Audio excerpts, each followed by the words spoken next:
Hey guys, this is Ravi. You are welcome to my YouTube channel Easy Way to Learn. In today this video I'm going to explain you about the different features in control room automation anywhere control room. This is the part 2 of control room video. Okay, so in case if you have not seen my first part of a control room, kindly see, and in that part what I did, like I have explained about what is this settings, what is license management, what is dashboard, what is repository manager, and what is control room. So I have explained these things in a details in my part 1 video. Kindly have a look to understand these three component, which is very important for the control room. Okay, so in today this video I'm going to explain you about the user management. So user management is all about it's managing user. Okay, so I can create some user and I'll show you how to create user. Okay, what are the roles we can assign to a particular user from control room. So without wasting any time, let's start. Okay, so as you can see, I'm in user management tab. So here I'm having already one user. Okay, so in this page you can see the username. Okay, user first name, last name, email ID, and the roles. Okay, and the license type, most important. You can see from here what is the license type, and if you see from the action, you can deactivate or activate user from here. So in case if you're deactivating someone from control room, that user will not allow to access the automation anywhere enterprise client room. This is the automation anywhere enterprise client. So okay, if you want, you can delete from here. Once you click here, it will ask to delete user. So currently I'm not going to delete. So let's see how we can create a user from control room. So go to action, create on user. Okay, let's put some name, like I'm giving some name like Smith John. Okay, so let's put like first name Smith, second last name is John. You can put email ID as like john.smith at abc.com. The role. Okay, so to select a role, what you have to do, you have to go here.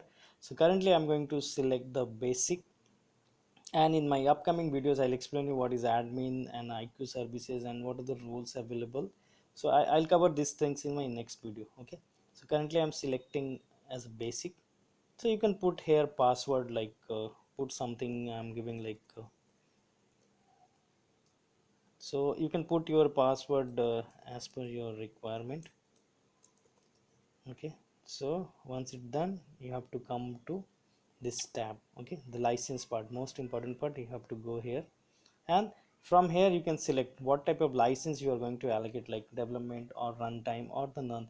So the development license, user can develop a bot, they can make some changes to existing bot, they can create new task. Okay, so if you go with the runtime user cannot do anything with, I mean, they do not have the any edit access or development access. They can only run the bot from the automation anywhere enterprise client bot runner.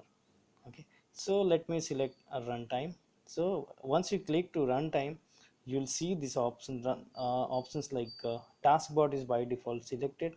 As I do not have the access to IQbot, it is not coming.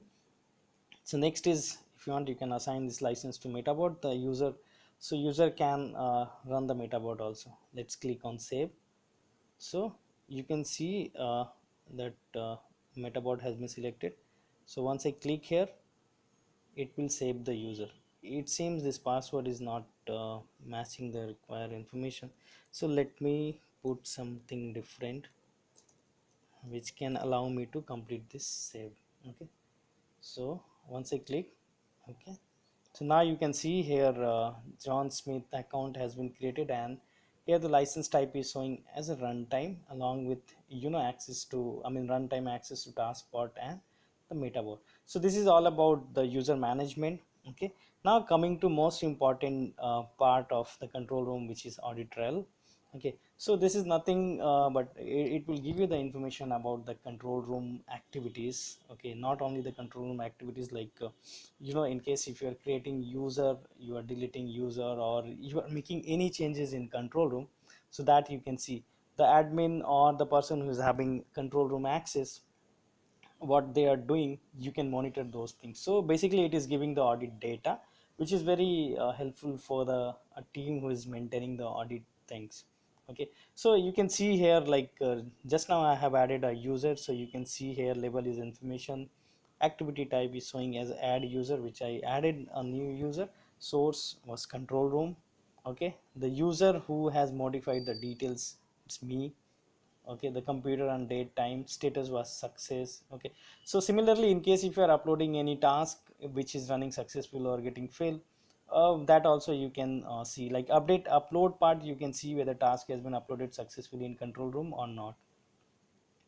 Okay, so now coming back to task schedules. Okay, so in my earlier video what I did, I have added uploaded a task to display how the repository manager is working and how to upload a task from automation anywhere enterprise to control room.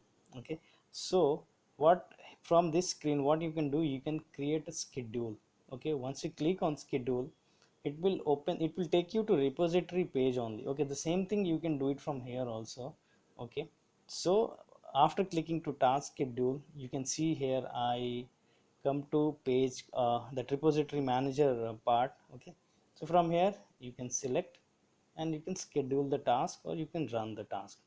So from here you can select your, I mean you can put your task name here, and the next thing is like what you have to do, you have to select the recurrence, it's like daily, weekly, monthly, as per your requirement you can select, and the start date and the schedule time.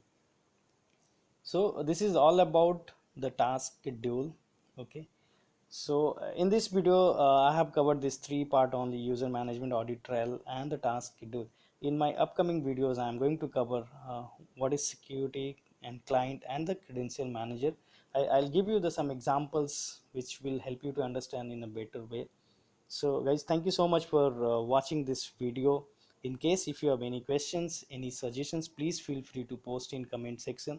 I would request you to kindly subscribe my channel, easy way to learn, to get more videos based on robotic process automation using automation anywhere and the Uipath. So I'm going to upload more and more video by using automation anywhere and Uipath to make people understand what is robotic process automation. Okay, so thank you so much guys, thank you for watching this video, thank you.